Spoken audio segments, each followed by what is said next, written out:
Tunachinja mnyama wa akika kwa sababu mbili. Sababu ya kwanza, Mtume anasema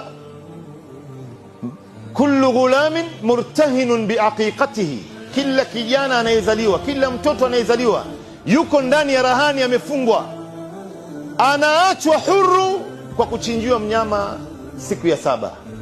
Katika riwaya nyingine ama 7 ya pili ama 7 ya tatu.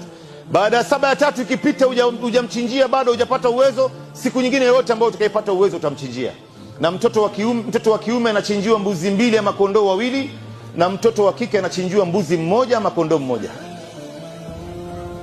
Kwa hivyo anaachwa huru. Wanasema baadhi ya wanazuoni, unachinja mnyama kwa sababu ule mtoto bado amejikunja kunja, vitu vyake imefungana, macho yake haijafunguka, bongo lake bado iko giza, mishipa yake, mifupa yake. Kwa hivyo anafunguliwa katika njia hii.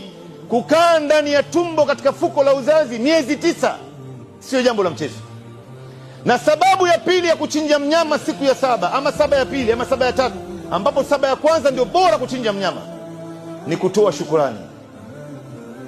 Mwenyezi Mungu Subhanahu wa Ta'ala amekuruzuku kiumbe kama wewe, tena saa nyingine anafanana na wewe, macho yake kama yako, pua yake kama yako, rangi yake kama yako, nywele zake kama yako, mikono yake. Wewe ukimwangalia yeye unajiona wewe.